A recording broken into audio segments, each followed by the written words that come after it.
Hi,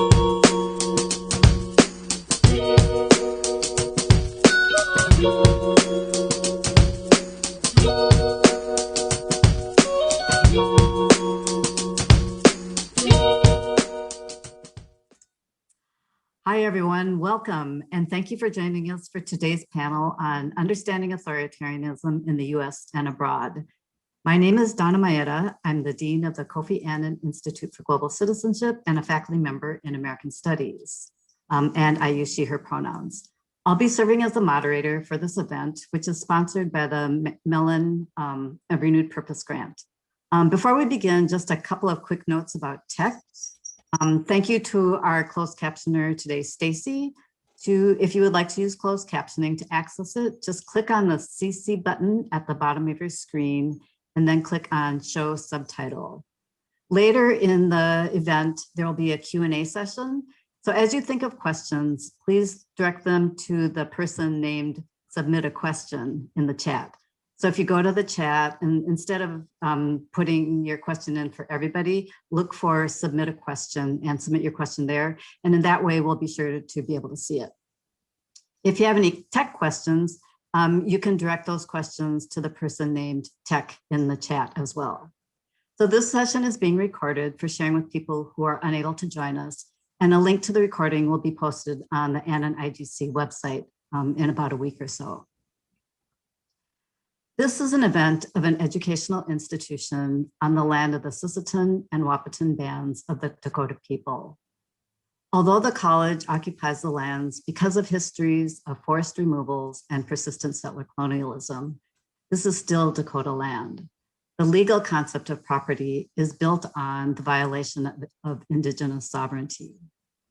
We also acknowledge how much of our existence is built on continued violence and erasures of Black, Brown, and Indigenous peoples. As we honor the strength and survival of Dakota ancestors, we're called on to move beyond the symbolic, to center and build with the descendants of those whose lands and labor provide foundations for our work and education. So today's speakers are Professors Erik Davis from Religious Studies, Olga González in the Annan IGC, Anthropology and Latin American Studies, Bill Hart in Religious Studies and American Studies, and Lisa Mueller in Political Science. So thanks to all of you for being on today's panel. I'm gonna start with an opening question for each of you to address, and we'll go in the order of Professor Mueller, Professor Davis, Professor González, and Professor Hart. So the question to start things off is, what has shaped authoritarianism in the area that you study? So we'll start with Professor Mueller. Well, thanks for that introduction. My area of study, political science, often takes a rather clinical look at authoritarianism, also known as dictatorship. And I promised my colleagues on this panel that I will not belabor definitions, but to suffice it to say that for many political scientists, dictatorship and its opposite, democracy, are just ways of choosing leaders.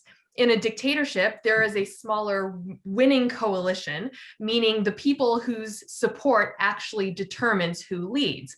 So in that sense, we might describe Donald Trump as dictator-like in that he won office with less than half of the popular vote. He had a smaller winning coalition than most other US presidents. But he is far from, say, the general who led Myanmar's recent coup, who was probably anointed by only a handful of fellow soldiers. Dictatorship and democracy, that's to say, exist on a spectrum with many gray areas in between. So such a clinical understanding of authoritarianism kind of strips the concept of many of its emotional connotations that probably brought you here today. Authoritarianism brings to mind violence, poverty, inequality, fear, uncertainty, and so forth. But for us political scientists, those variables are often on the other side of the proverbial equation. So we're interested in explaining how authoritarianism affects violence and economic growth, et cetera. And sometimes the results are surprising. For instance, there are many more poor democracies today than political scientists ever expected. So democracy does not guarantee well-being. perhaps it is, after all, just a way to choose leaders or not. I realize that's a controversial statement, and so I'm really curious what the audience thinks. But with that, I'll pass it on to my colleague. Great, thank you. Next, Professor Davis. Hi, so I'm Erik Davis from the Religious Studies Department. And so many of our traditions, our intellectual traditions, have common roots. And so I guess in religious studies, the most frequent sort of source of reference for the questions of authority is a guy named Max Weber. And one can't understand what one means by authoritarianism without first understanding authority. In religious studies, thankfully, we've looked at this for quite a long time.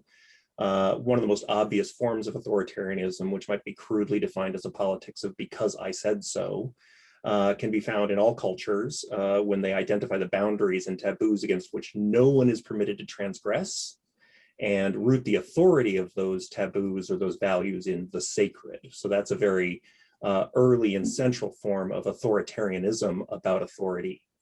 But most of our references do go back to this Max Weber guy. And he was a rather conservative sociologist compared to his other two big names with which he was associated, Durkheim and Marx. And he tried to come up with a legitimate form of legitimate types of authority. And he created his categorizations: legal, rational, traditional, and charismatic. And it's important to note that these categories they don't map neatly onto good and bad, according to what we might think from today, right? And so it's possible that dictatorial forms of authority, right, might be easily understood as charismatic, right? But we might also be surprised to note that the People's Republic of China and the United States of America would both be classified largely as legal rational, despite whatever other differences we have. In other words, democracy doesn't neatly map into this model of authority as opposite the spectrum of authoritarianism. It is instead another means of selecting leadership, or more precisely, making decisions. And I think this is useful. In the United States, we've largely had a history of democracies enforcing certain types of authoritarianisms and justifying certain types of oppressions for a long time. And this isn't unusual in democracies.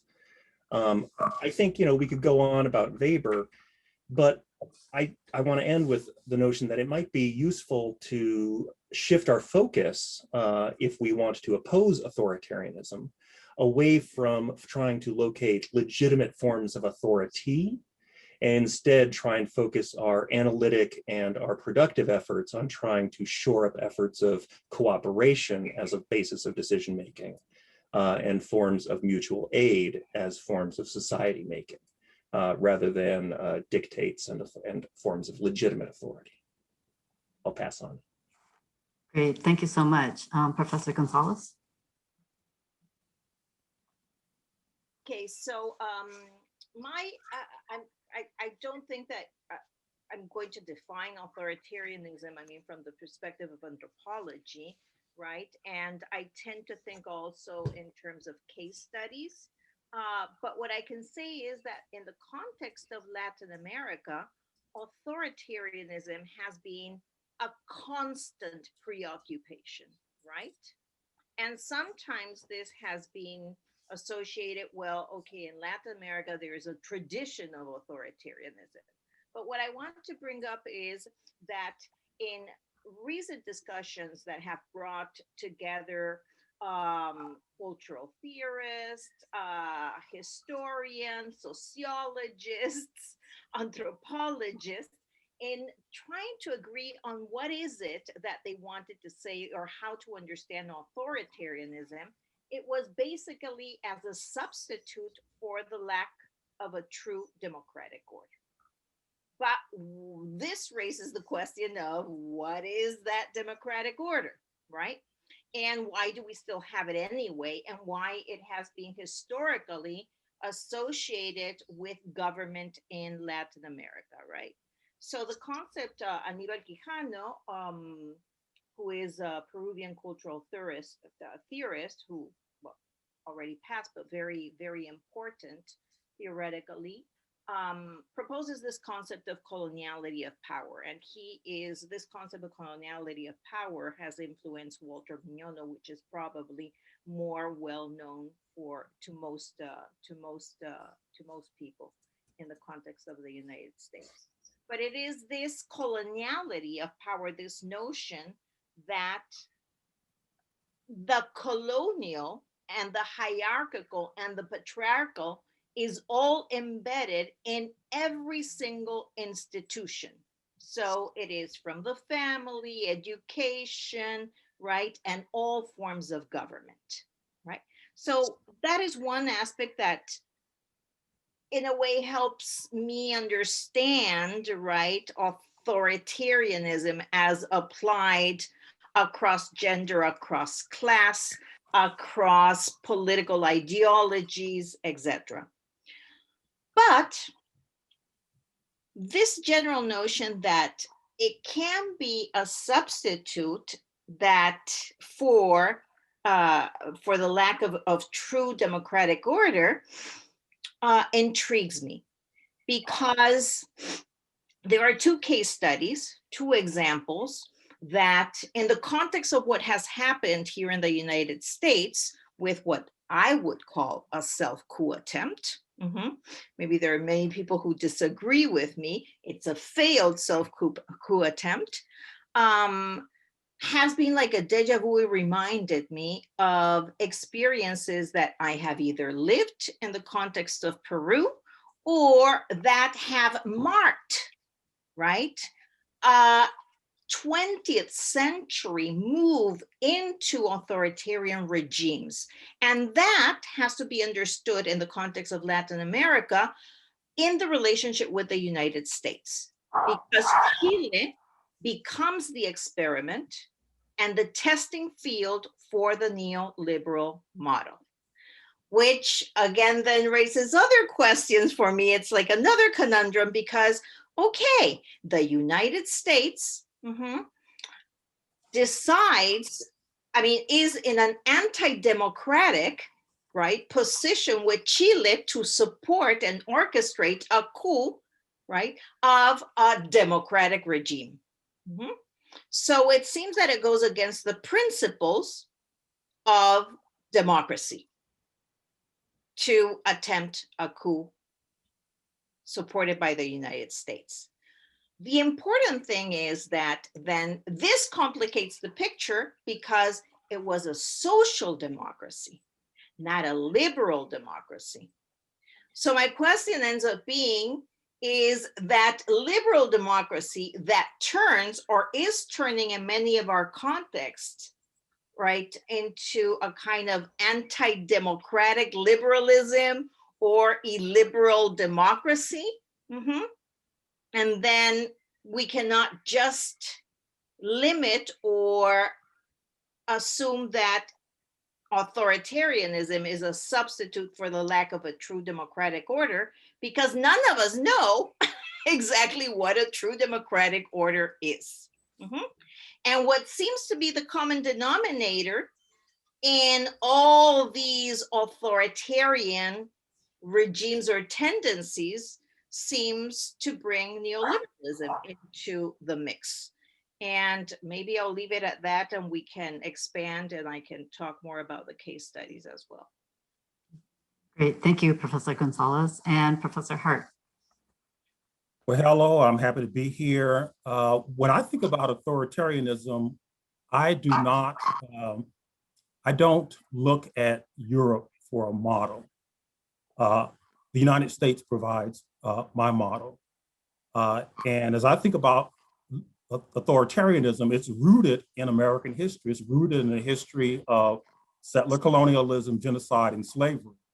So that's my starting point for thinking about authoritarianism. I think about us-them distinctions, real Americans versus pseudo-Americans, the others, the foreign bodies in the American body politic. I think about political, economic, and social domination, oppression, and exploitation of the ethnic or racialized other. I think of exaggerated, theatrical, and performative notions of masculinity. Air invoked democracy. the notion of liberty for the ruling class, the master class, and tyranny for the ethnic and racialized dominated classes, intimidation and violence, the aestheticizing violence. And I think about stigmatizing and demonizing those ethnic and racialized others. So that's the kind of phenomena that I think about when I think about authoritarianism. And so for me, it's not necessary to think about a society that has a dictator, because air-invoked democracy is clearly a form of authoritarianism where a class, a race, an ethnic group has liberty, but other portions of the population is subject to tyranny. And so that's how I think about authoritarianism in the first instance, and that is in terms of the air-invoked democracy, which you find both in the United States and in South Africa under the apartheid regime. And there's a lot more that I could say about that, but I think I'm just going to leave it there and fill in more as we get into a back and forth discussion. Great, thank you so much. So before I insert other questions, do you have responses that you would like to raise with your fellow panelists? Are there things that came up that you'd like to discuss amongst the four of you?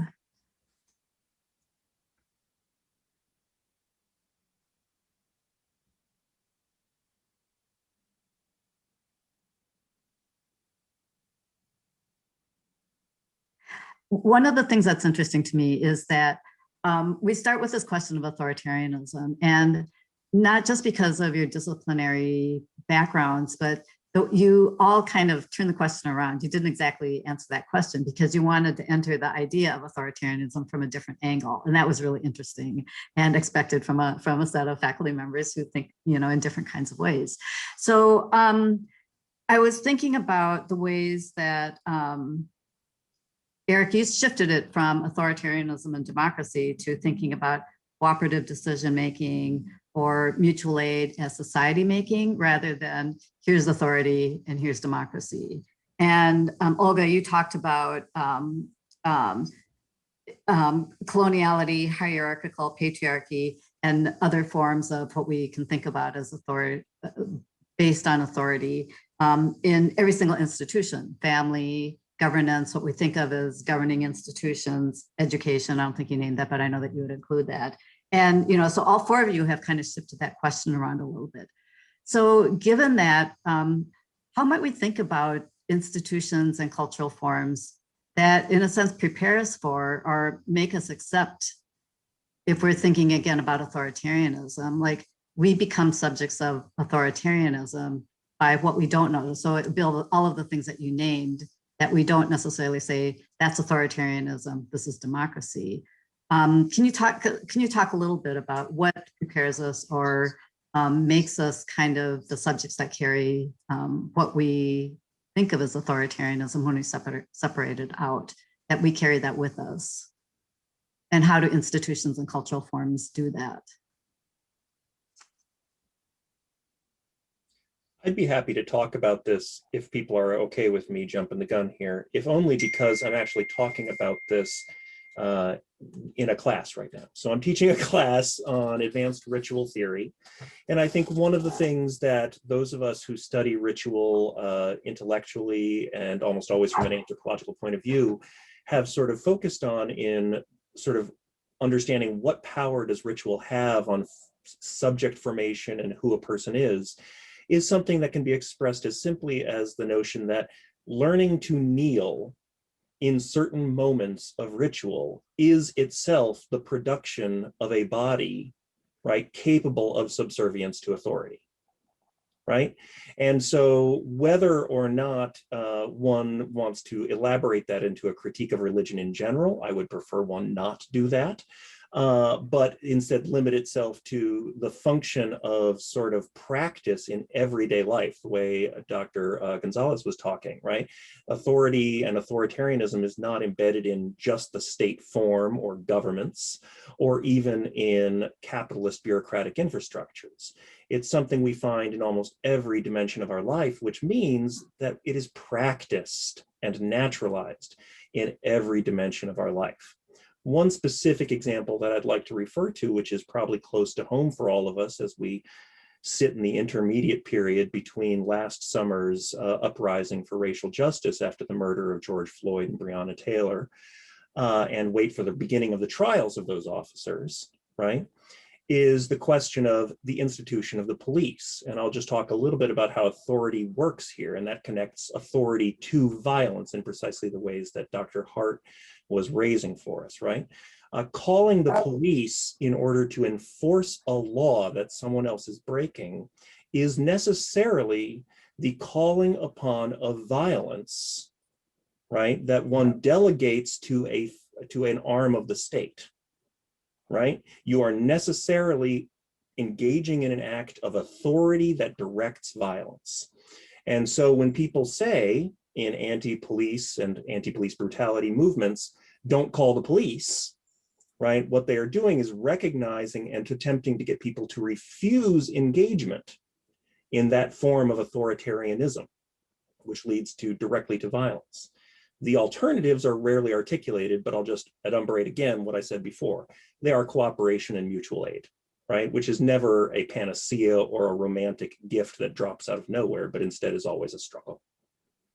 Thanks. So when I'm thinking about the question of how institutions and cultures might prepare us to accept authoritarianism, I would be remiss as a political scientist not to mention political parties. And this is on top of, I think, the really excellent points that my colleagues have made, especially what Dr. Hart was saying about how authoritarianism can infuse society and transcend history, right? So this is not like a counter argument, it's kind of a layer of authoritarianism. And one of those important layers is at the level of political parties. So as Levitsky and Ziblatt stress in their popular book, How Democracies Die, political parties are gatekeepers to the halls of power. And of course, this varies across countries. Sometimes members of the political establishment form strategic alliances with populist outsiders when they sense their power is waning. So think the odd couple of Pence and Trump, or the politicians who propped up Hitler or Hugo Chavez. But this is, of course, a risky bargain because it lets extreme candidates access power, which can then spin out of control.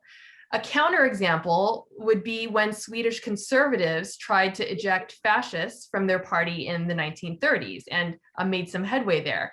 I'm less qualified to speak to culture as opposed to institutions, so I rely on my humanist colleagues on that. I mean, not that those are distinct if we define institutions as rules and norms that govern people's behavior. But I guess as a political scientist, I tend to think both in terms of like grassroots influences on an outcome. So that could be signs of authoritarianism that you might notice around the dinner table when you're having your Zoom Thanksgiving and you hear, cousin so-and-so spouting whatever. But this also comes from the top down. There are elite elements of authoritarianism, which tend to be kind of the most conspicuous, but I think sometimes there's a tendency for us to try and self-correct so much to say, oh, it's not just about, who is leading political parties, but like, let's not throw the baby out with the bathwater. That remains, I think, particularly in the United States, a major like last defense against authoritarians. So thanks.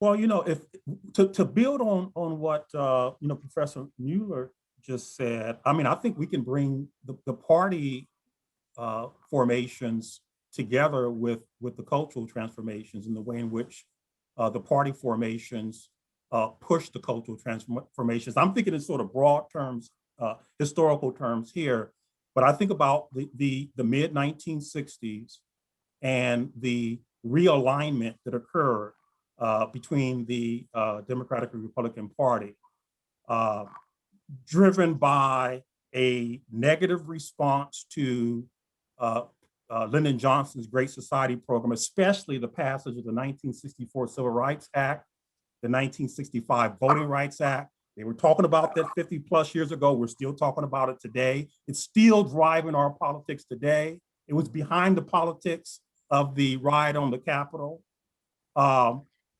this, driven by Goldwater on the one hand, the migration of Dixiecrat Democrats from the Democratic Party to the Republican Party, which fueled an anti-Black politics of exploiting white racial resentment, while on the practical side, cutting taxes for elites.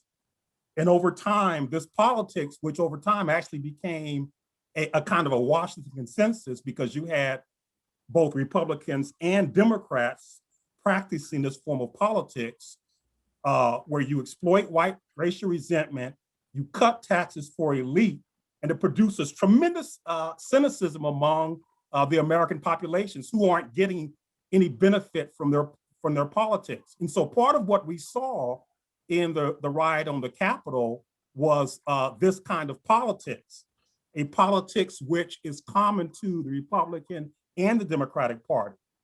The Republican Party from Reagan to Trump, and the Democratic Party inclusive of Clinton and Obama. They practiced a consensus politics which exploited this white racial resentment, meanwhile cutting taxes or otherwise providing benefits for elites. That kind of democratic practice seeds the ground for authoritarianism. Yeah, I was thinking, well, in the case we're talking about political parties, but there's a certain question mark also, because right now, is it a Republican Party or is it Trumpism, right? And does that fall out of the Republican Party, or how is that going to evolve from now on? And this, going back, to Latin America, which is my area of expertise. So we have the phenomenon in Peru of Fujimorismo, right? Mm-hmm. And you need charisma, you need rituals, there is necessarily repetition. And despite the authoritarianism, despite the self-coup, despite the 1992 closing Congress, despite the changes to the Constitution and the deregulation, privatization, and everything that comes with the neoliberal agenda, Fujimori was not unpopular. And he was not unpopular. And all this was reinforced by the ways in which he related, right, to the people. And how he traveled and how he got close and how he was doing what political parties, even on the left, by accessing government, had forgot to continue doing, which is grassroots organizing. And he was not grassroots organizing, it was clientelism, but the people felt the closeness through all these different behaviors that ended up becoming very much part of a ritual, and created the promise of a future that was going to be good for everybody, for every working class, for indigenous people. But obviously what Bill is saying, behind it all is a very anti-democratic agenda where business people, it was basically the elite that was behind the whole neoliberal project, right? So it is interesting how we have these tensions, right? In which ritual can be something that we embrace to create democratic culture, but also to create very anti-democratic and authoritarian ways of relating.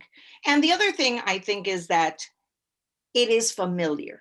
So when we see things that are familiar from a leader that is charismatic and is using that, there's a hook.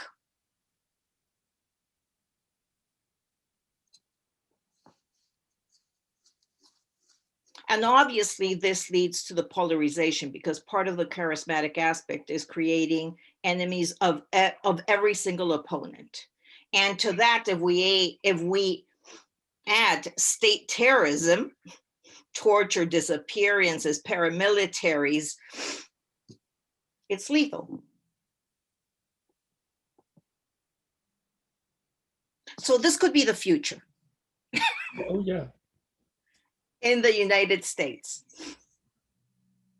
Well, let's go there then. So if this, I mean, because that's part of how you're all talking. So Professor Hart, you're talking about I've been thinking behind all of this. So where's education in all of this? When we think about the rituals we participate in, including participating in democratic electoral processes, or how we think about what moves people, like what are we grounding that on? Like, what is the educational grounding, or the what are we thinking about? What don't we think about? What do we pass on to students, whether it's K-12 or in higher education? And there's a way that the kind of deep knowledge that you're getting at, like thinking about ritual, thinking about how we are formed to be, or like our subjectivities are formed to act in certain ways by the very fact of, in the religious context, kneeling, or I know that Professor González, you've talked before about marching, having to march, right? So our bodies get in tune to certain kinds of things. Through education, our minds get in tune to certain kinds of things. We have more critical perspectives, but in an educational setting, sometimes it's like, well, here's one perspective, here's another perspective. And that in some ways gets disconnected from when we participate in rituals like electoral politics. So what are some things that we might want to think about in terms of, like, we know when elections come up, or when we see elections in other countries and we get news reports and are trying to understand that, like that's a moment where we look at certain things and think about certain things. And we don't necessarily think about that in terms of our daily lives. Like, how are we, from our bodies, from our education, from everything, being sort of prepared in certain ways for what we've been calling authoritarianism. So in this moment, whether we're thinking about what we're seeing around the globe or in our local context, what should we be paying more attention to in order not to simply be sort of a part of a electoral calendar ritual practice where we think about things at certain times. And in the meantime, we have a thing called education where we think about it in that setting, but that doesn't really help us to prepare for what we end up participating in as within a national context that perpetuates the kinds of things that you're thinking about. So in other words, why do we have a panel right now and all of a sudden we're thinking, oh, now I see that. But that's not part of our everyday thinking about democracy or authoritarian. What are some ways that we might pay more attention?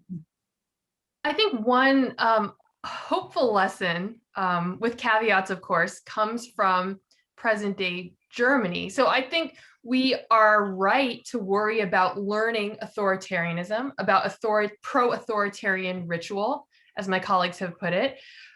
But there are also corrective rituals, anti-authoritarian rituals that some areas of Germany have adopted in order to reckon with the Holocaust.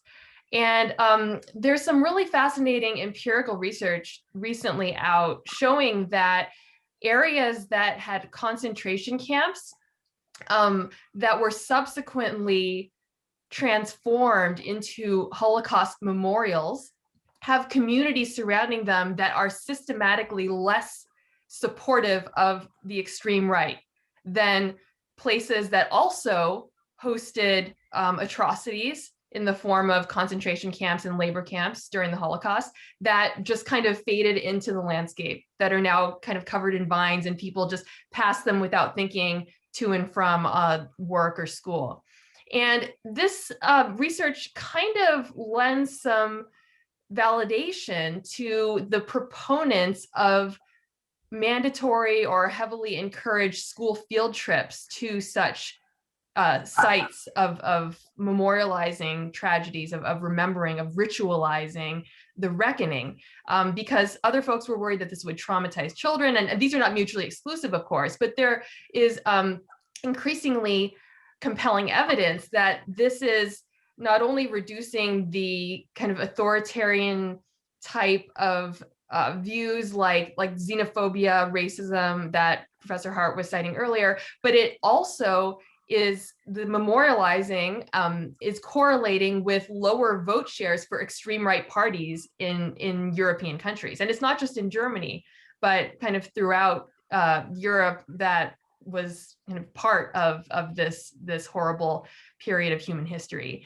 And so coming back to your question, how does education tie into authoritarianism? I think it can tie in not just as a culprit, but in ideal cases, with imperfections, of course, also as a solution.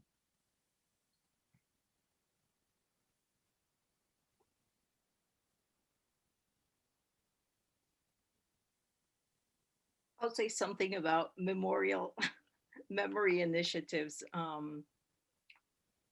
because there is something about the routinization also of these initiatives that hinders the reflective part. It is like, okay, we have to march and we have to sing the national anthem. Nobody really asks anything about the national anthem, or the danger of basically nowadays reading the land acknowledgement, right? Without really reflecting on it. So in time, you know, there's a certain routinization, and institutions just become very comfortable with that routinization, which I think that we have a lot through all sorts, from the family institution, education, everything. I mean, every single institution. So it's something to keep in check. I'm not saying it is, this is about delegitimizing, you know, these initiatives, but there is that tendency of routinizing and therefore not thinking anymore about it. Like that is the solution to the problem. The other thing I wanted to say in relation to is that I do think that there is something, so people have been reacting against authoritarian regimes, not because the country, and this is in the context of democracies, so I'm bringing back Chile and Peru. So these are countries, right, that are not under supposedly an authoritarian regime, but they are dealing with a legacy of authoritarianism. In the case of Chile, almost 50 years. In the case of Peru, almost 30 years. So regardless of how democratic the country appears for the rest of the world and for itself, what is happening is that we forget about that legacy of authoritarianism that has not gone through the necessary changes yet. So there have been protests, massive protests in Chile and in Peru. Of course, crisis, political crisis goes along with it. And it is the younger people, which my point to education and these initiatives, right, have taken to the streets and have made evident the inequalities and injustices that are not part of today, this government, or yesterday, but that goes back to the roots of the problem, right? In terms of neoliberalism, in the case of Chile, the dictatorship with Pinochet, in the case of Peru, the 1990s neoliberal self-coup with Fujimori. So we see that happening. Now, it's promising because in the case of Chile, there's been a plebiscite. And now, this year, there are great chances, it depends on how the pandemic affects it, but most likely they will vote, right? They will bring together a constitution convention to change the constitution that was created by Pinochet and that has influenced these 50 years of government. The same case, the latest protests in Peru have also, young people have been demanding a new constitution. right? So it is about changing the power differential also that is embedded in Congress, where they don't have. So you have the same parties and the same authoritarian regime full of corruption repeating itself, right? So, yeah. I guess I'd like to thank Dr. Mueller for raising the point that ritual can be put to purposes and values other than the negative, right? And certainly that is a necessary part of the theory, which I at least was putting forward, which is that we get used to what we do, right? We get used to the attitudes that are entrusted to our body through the practices of what we do, right? And so that's a generally amoral sort of insight, which can be put to both moral and amoral purposes. And so rituals of exclusion, of hatred, of unification, especially when they are not explicitly inclusive, right, are oftentimes areas where ritual is conservative, reactionary, openly xenophobic, even genocidal. Areas where behaviors are constructed, and there's fewer rituals in this area than there are memorial sites and monumentalizations, right? But things like the stumbling stones in Germany, for instance. These are great ways of recreating and reminding people of a different sort of history. And I think it endorses the recent wave of the last few years of monument tearing downs, right? Tearing down monuments to white supremacists. It endorses the need for such activity because this rewrites our history in public and changes the landmarks about what is acceptable. But I would like to give one counterexample to a too positive notion, perhaps, that memorialization alone is a good thing, or that it somehow can, memorialization of negative events can somehow not necessarily be preserved from the negative effects of authority. So the place I study is primarily Cambodia in Southeast Asia. And the Prime Minister of Cambodia is one of the longest ruling world leaders in the entire world. He's been in power since 1985, when he was Prime Minister under a Soviet-style socialist regime. He has been the Prime Minister under 3 separate and consecutive state formations, including the current one, which is a monarchical and explicitly free market regime. The way in which he has consolidated this power is multifold, but primarily by capitalizing on the notion that he and his early 1980s Soviet-style socialist regime saved the country from the Cambodian Khmer Rouge, the sometimes described as ultra-Maoists who in 3 years, 8 months, and 20 days killed about 1.7 million people. So he has used this event and memorialized this event every year on April 17th at the site of the killing fields, where somewhere of roughly around 19,000 executed people are shallowly buried or else exhumed and displayed. Their bones is displayed in a glass-sided monument. Hun Sen and his party ask for reenactments of the historical trauma. So they have people dressed up as Khmer Rouge, play acting the mass executions, including of babies and children. They have dirge-like choral performances. And throughout all of this, the message is not one of remember so that genocide doesn't happen again, remember so that we can fight against this, but instead is simply the recuperation of authority, right? It's that we saved you, and if we aren't here, this could all come back, right? And so what happens when we start considering authority very carefully is that a fascinating diversity of possibilities of its articulation in the world opens up in front of us. This makes moral and political calculation much more interesting, but also a little bit more fraught. Just to respond briefly to this notion, what should we do, right? I think we should always be looking at the ways in which we are tempted to authority as individuals. Certainly, you know, as an anarchist punk, I knew I hated authority, but becoming an anarchist father certainly challenged my notions of what I wanted out of a relationship and where authority lived there. But I think it's also important not to limit ourselves to ourselves. We must engage in cooperation with each other. We must engage in projects that are not merely decided because of a set of pre-existing rules or a set of ideas about who is better at things, but instead find ways to genuinely cooperate, because that is the alternative to authority as a mode of societies making decisions, right? An alternative to that is cooperation. Thanks.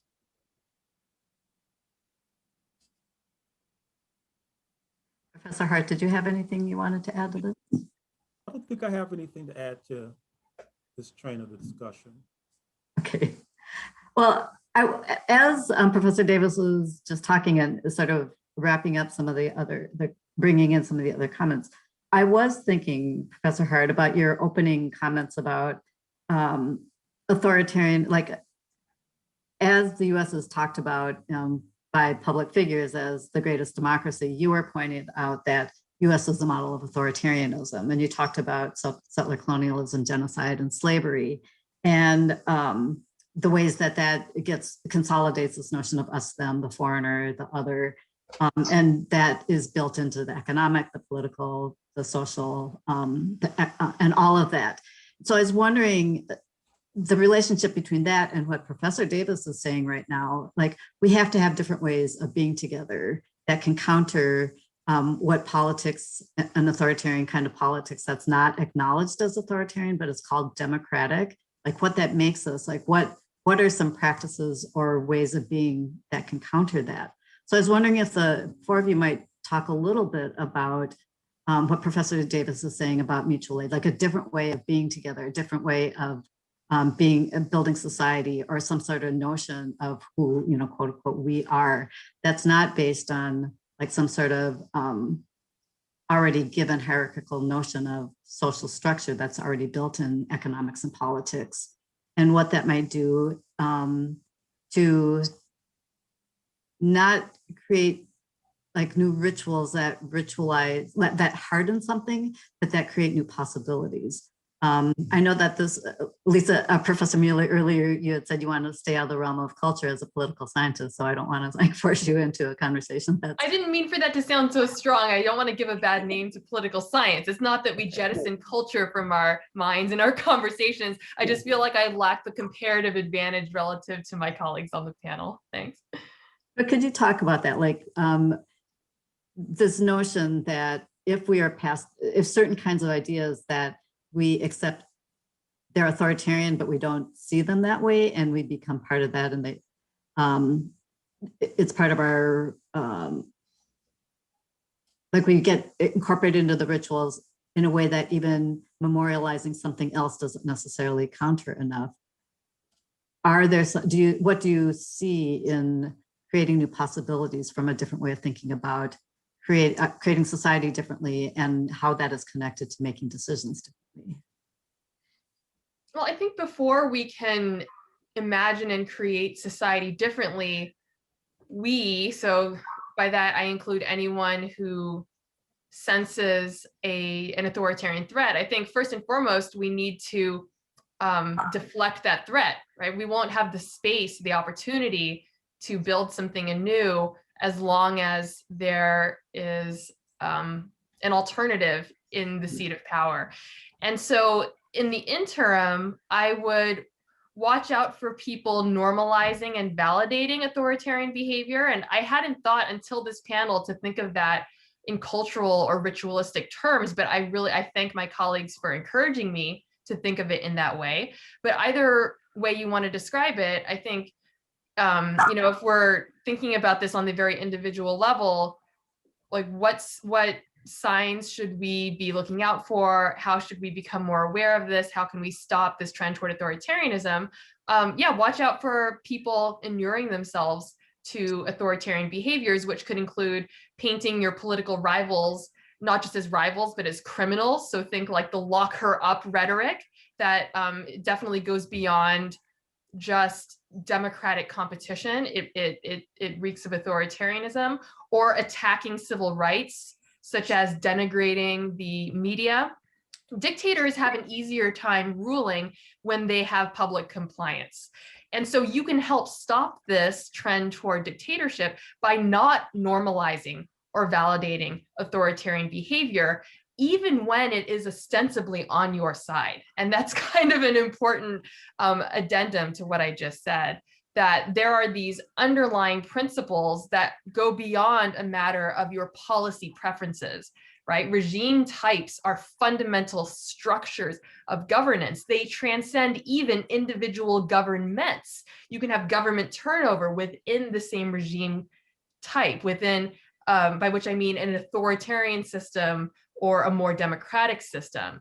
And so allowing for disagreement within that, but not in a way that questions the foundations of democracy, that, we collectively, we've got to make that the norm as opposed to its opposite. A hard question, but I mean, I think that authoritarianism shadows liberty. Wherever we find liberty or the pursuit of liberty, we're going to find the possibility of authoritarianism and an authoritarian temptation. So I think part of the challenge, especially in the United States, is this deeply embedded sense of exceptionalism. The notion that we aren't like the rest of the world, we're not specifically like Europe, and the dangers and temptations that they face, we don't face. To the extent that we see expressions of them here, they're superficial, they're epiphenomenal, they don't go to the heart of what Americans really are. I think that's the great danger. I think that's the great danger when it comes to authoritarianism in this country, is an unwillingness or an inability of Americans to actually to look at it and to look at it without averting their gaze. In terms of what we could do, I mean, one useful way of thinking about what we can do, so we're talking about the future, is to look at what we have done in the past. There are some moments, some fleeting moments in the past. You had solidarity among enslaved Africans and indentured white people in the colonial period, who on occasion attempted to face, their common, oppressor, the planter class. During the Reconstruction period, I mean, you had radical abolitionists and you had radical Republicans who were reaching for a kind of, notion of commonality, citizenship, and I think that sort of pushed in the direction that we might want to retrieve. I can think about, even in a thoroughly Jim Crow environment, I can think about white farmers and Black people in North Carolina coming together, trying to resist, the power of the planter class in that state, which was exploiting both groups. So, and then we can look at the long history of at least some parts of organized labor, especially among the industrial unions, and the work that they've done in building forms of solidarity, which doesn't make authoritarianism impossible, but makes it more difficult. Yeah, if I may follow up, I think I have mentioned this in relation to mutual aid, thinking about experiences in mutual aid that now are probably associated with the past, but which have always been there and can make a comeback. In the case of working in Peru, myself included, in working class neighborhoods and popular sectors, there was a movement that was that was based on autogestión, right? The concept of autogestión is self-management. So you self-govern yourself. Mm-hmm. And that is how, at the communal level, that's how democracy is practiced, correct? So it is about the needs and the wishes of the people, right? And which is very different from the liberal kind of democracy that we have and that might be practiced in some small spaces that are also communal, which is more based on profit, on capital, right? And not on the needs and wishes of the people. And that really produces, right, creates this gap, right, which is wider and wider between the rich and the poor. Mm-hmm. So that was there before it was dismantled. Mm-hmm. And part of the dismantling had to do with people who were working with those organizations, including unions. There are no unions anymore in many parts of Latin America. And the leaders in the 1990s, many of them were killed. Mm-hmm. So all that can be reactivated. There is an experience, a know-how there that it's not about necessarily creating something from completely nothing. Yeah. Thank you. I think this is a good time to open up for questions from the audience. And we do have one question here already. The specifics might not be in the area of your expertise, but I think more part of the question is something that you could address. Could the professors comment on the situation in India with Modi's right-wing Hindu nationalist BJP and how religion cultural ties lead towards the slide into authoritarianism? So whether you're able to speak specifically about the situation in India or more generally about religion and authoritarianism. I can We're to start the a little religious bit studies department. I can start on this one a little bit. I am by no means an expert on India in any time frame, but I have been watching it a little bit as part of my years-long interest at this point in Buddhist forms of fascism, which those following in nearby Myanmar, Burma, which is currently undergoing yet another escalation in its authoritarianism. And resulted in genocide against the Rohingya Muslim groups in the west of the country. So I'm interested in various forms of non-European based fascisms as a student of comparative fascisms. And in Asia and in India especially, and I have no hesitancy calling what Narendra Modi's goal is fascist.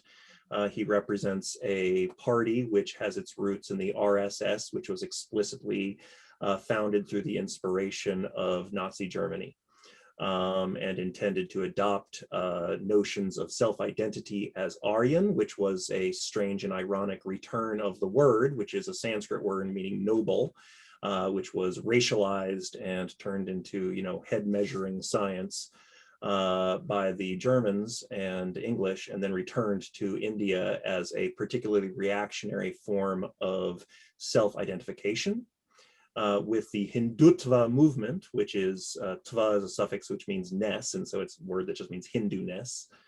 With the Hindutva movement, there is an attempt to redefine yet again the enfranchised and actual meaningful citizen group of the world's largest democracy as those who are Hindu or who can be broadly in some strange categorical magic categorized as Hindu acceptable.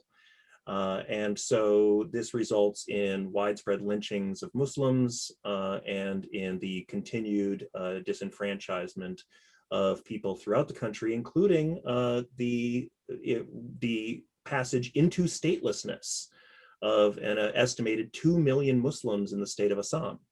So, statelessness is one of those major characters where one is undefended by an authority and therefore is vulnerable par excellence.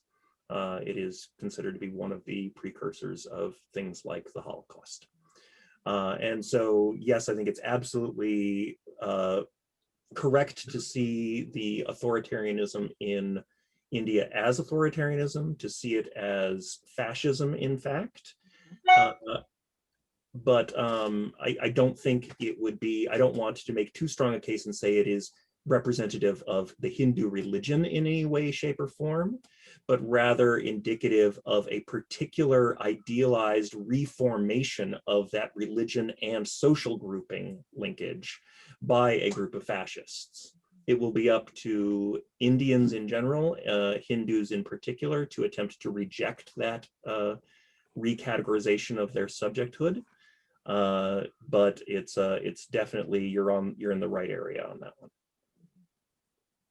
Yeah, I guess what I would add to that, what I find interesting about the Indian situation, what I find interesting about it is several things. One, it's one of the largest general strikes in the history of the world. 250 million agricultural workers who are trying to resist their incorporation into a neoliberal economic regime. So you have something very, very interesting going on.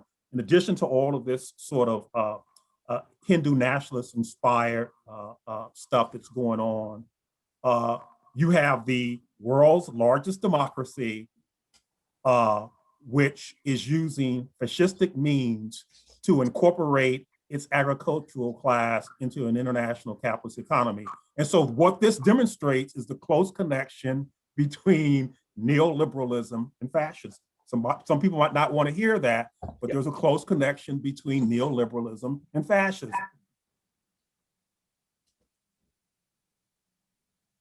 Case of Chile, 50 years of legacy. Mm-hmm. Thank you. We have another question. When we talk about ritual, political or not, we generally think of these as political processes. So when in our endeavors to prevent authoritarianism, how can we approach or change ritual on an individual scale?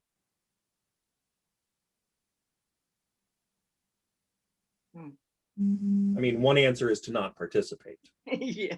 And certainly that is a very popular attitude of resistance, right? So many school children will refuse to stand for the Pledge of Allegiance, right?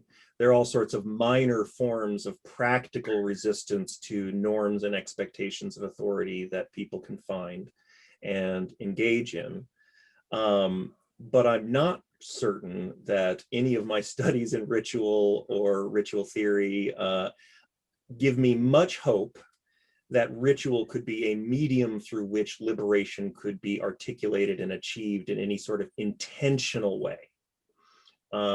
That's not to say that I don't see certain ritualized behaviors being very important in progressive movements, activist movements, protest movements, etc. I think here of the Asada chant that people oftentimes do at the end of protests nowadays. That is definitely a ritual which binds people together and creates a sense of identity, which hopefully people can sustain. But for the most part, I don't think that ritual has traditionally, historically proven to be a easily controlled tool. It tends to very quickly exceed the intentions of its user. And so it's hard to intentionally find ways to make it liberatory. So abstention and withdrawal might be the only intentional options. As someone with an interest in religious studies, but kind of left aside some of that in a past life, I was thinking, yesterday, French and Francophone Studies had a really, really, really interesting speaker at lunchtime, Gabrielle Seville, and she talked about, one of the things she talked about, she's a performance artist, poet, and really thinks about imagining new realities given in our embodied experiences. And she talked about the need for new rituals as we're moving into different worlds out of the COVID context into being together. How can we mark our embodied experiences of what we've gone through and sort of acknowledge the bodily experience of that and create collaboratively some sort of ritual that marks that as we think about moving forward. So I was thinking, as a non-religious studies person, like how can we think about ritual as a marking and what happens when that becomes ritualized? So I can imagine creating a ritual, but then if you do the ritual over and over in a ritualized fashion, then it becomes something else. There is another question here. As I understand it, one of the distinguishing characteristics of fascism is a hierarchy based on race and racism. Why then not refer to what is happening in the US as fascism? instead of authoritarianism. No problems. Yeah, me neither. I have no objections. It's just that sometimes you can get caught up in a definitional kind of discussion. And I'm much more interested in the kind of phenomena that I try to elaborate at the beginning of my talk than I am in a conceptual dispute. Although I like that kind of thing too, I'm much more interested in talking about the phenomena.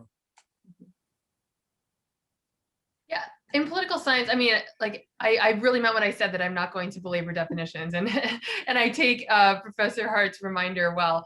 But typically in political science, authoritarianism is like the umbrella concept that encompasses different flavors of authoritarianism, of which fascism is one, and one that is especially, but not exclusively associated, as Professor Davis has shown, not exclusively associated with Europe, but especially. But under authoritarianism, there are also military regimes like Myanmar, Burma. There are single party states. China is a key example. There are personalistic dictatorships. North Korea would be kind of an iconic example of that, and other kind of varieties in between.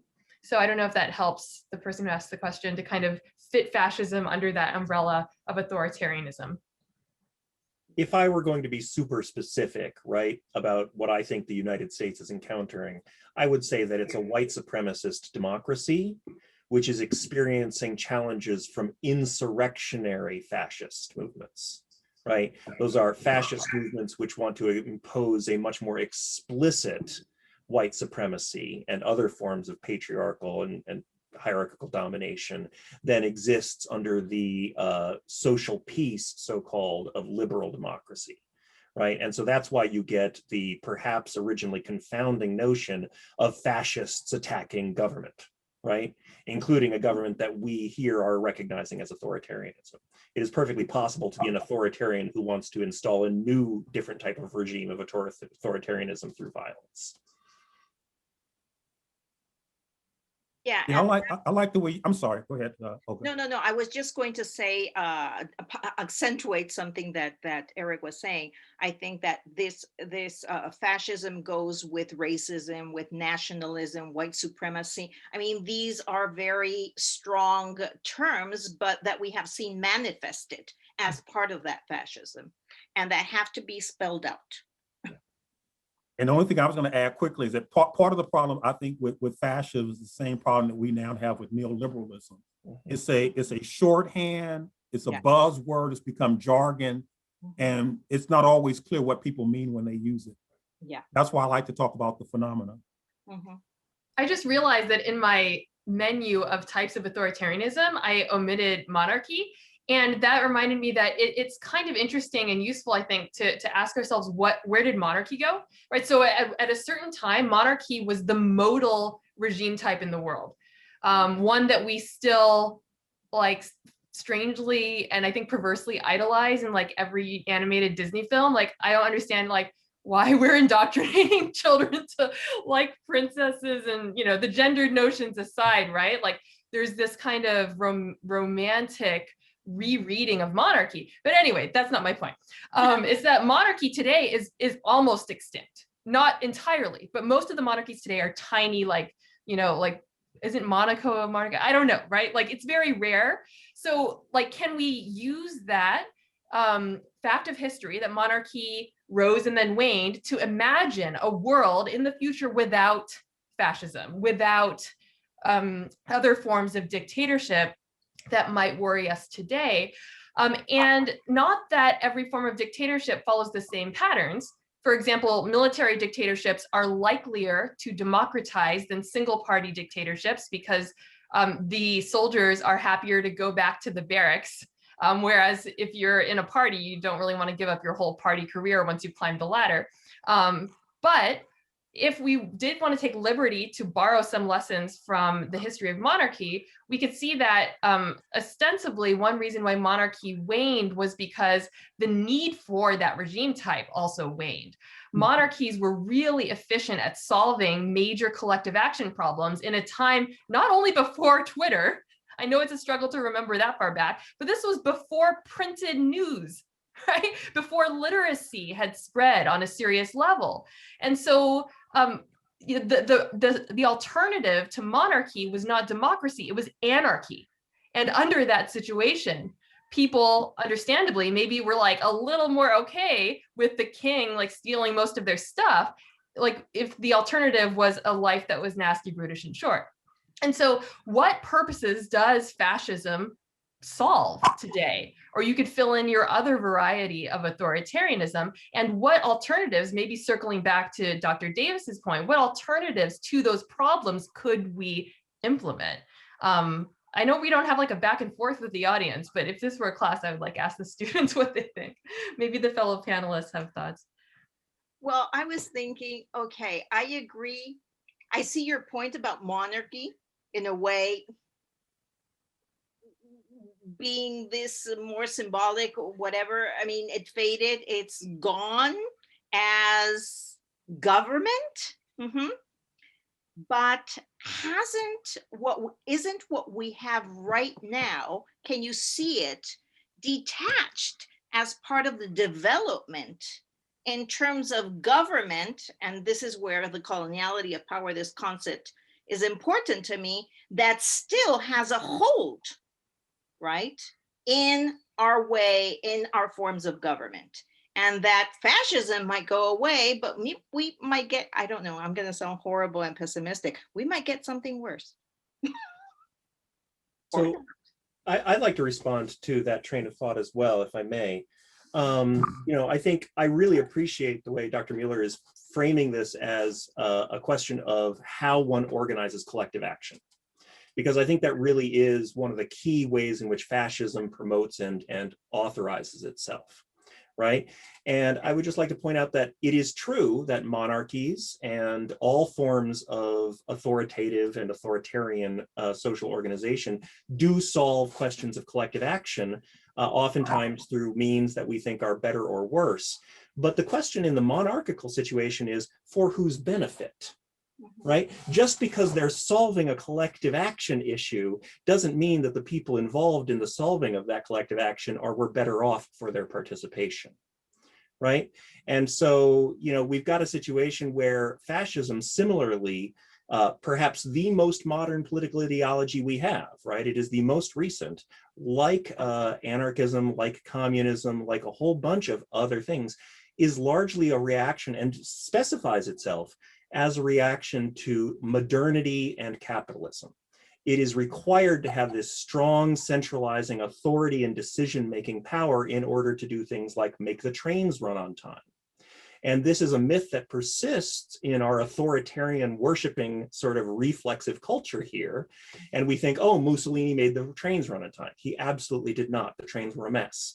Or Hitler somehow managed to discipline labor and get the German economy moving. Absolutely not. The German economy was a mess and getting worse by the minute. And so we think that fascism or monarchism solves problems of collective action when instead it creates collective actions that are themselves problems. And we can avoid that, I think, through some careful reframing.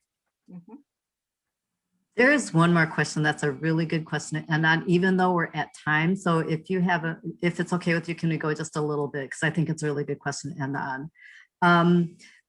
It's big though, so we'll have to have short comments to a really, really big question. Authoritarianism can weaponize different tools for the work, like religion and protests and movements can weaponize different tools as well. Which protests or movements have you seen repeatedly used or maybe effectively used against authoritarianism? So I think it would be really good if you could say something about movements that against authoritarianism as a way to end. Yeah, well, I can succinctly summarize the main empirical findings that tell us under what conditions mass movements are likeliest to work, meaning bring about regime change or serious fundamental policy changes. One variable that stands out as particularly salient is, not surprisingly, the size of the crowds. So bigger protests seem to be more effective after controlling for other variables than smaller ones. And that's not to trivialize the very important like movements of individuals that often then spin into larger movements. So think the individual who self-immolated at the start of the Arab uprisings. So the size of the crowd, also the tactics of the crowd. Erica Chenoweth and co-authors have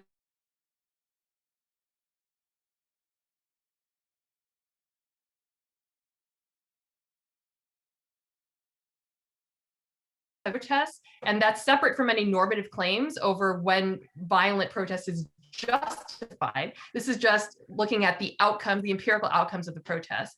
Omar Wasso looks at the same thing in the context of the American Civil Rights Movement, that when the protests for racial justice were violent, this unfortunately allowed the media to denigrate the protest that then hurt Democrats at the polls subsequently.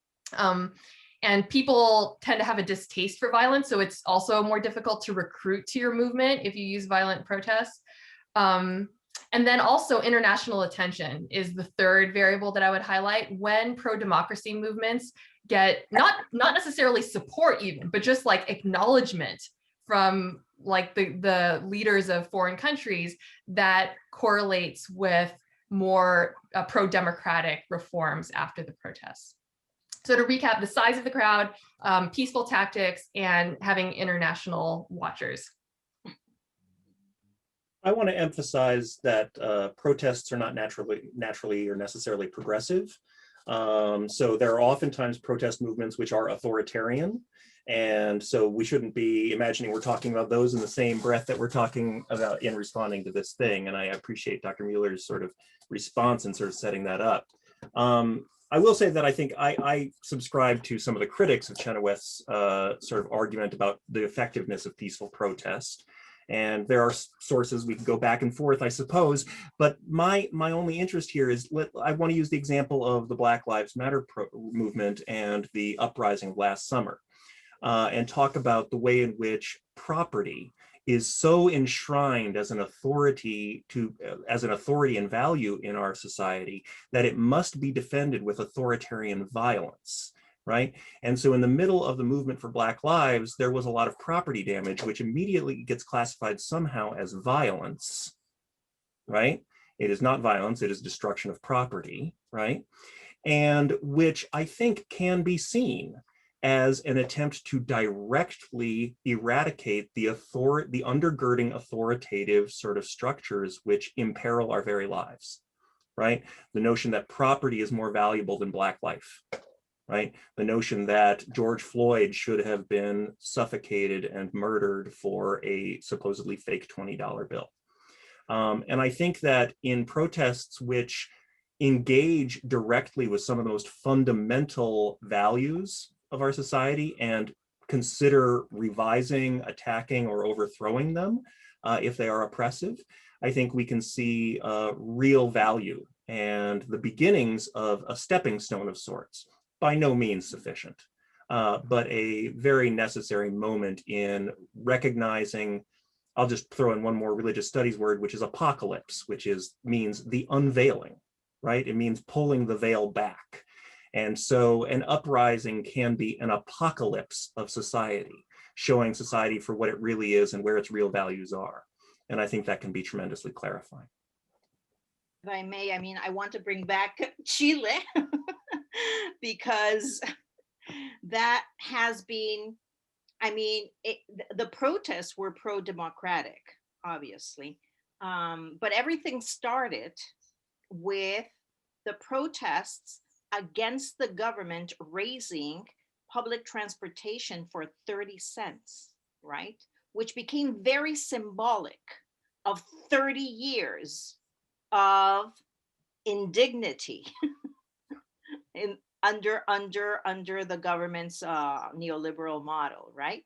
So what they were protesting was not about the 30 cents, but about what the 30 cents meant, right? Which was privatization of healthcare, of education, right? It was deregulation, no labor rights. So this is the young people, and they did destroy, right, property. So that was very similar to I'm in complete agreement with what Professor Davis is saying in that sense, because at the same time, what it revealed was the whole system. So what became clear to the people is that the government could act with the same brutality in terms of torture, rape, arrests, and disappearances of citizens almost 30 years after. So it immediately evoked Pinochet's dictatorship as well. So it was very powerful in that sense, and I think successful to the point that there was a plebiscite, right? And they will fight for their constitution. And it is one in which there's going to be gender parity. So it's 50 men, 50%, and it is by the people. No politicians are participating. So it's only citizens, men and women, indigenous people. So it's hopefully it will get there, right? So I think that is hopeful. Unfortunately, I think we're going to need to end the conversation. I really hate to do so. This has been so great. I've learned so much. And there was actually one final question, which was, what are some ways that we can continue the conversation? So we'll be looking for maybe some more informal spaces. I know it's hard on Zoom, but maybe for people who still want to continue the conversation, there will be a way to do some more informally. Thank you so much for this. And as we end, I do want to thank others who have made the event possible. Jackie Sparrow and ITS, Stacy Heichert for providing the closed captioning, and the behind the scenes team from the IGC, Meg Thorson and Matt Katsaris. So one final thank you to tonight's panelists for all that you brought to us. And thank you to everyone for joining us. And I hope that you all have a good evening. Thank you. Thanks.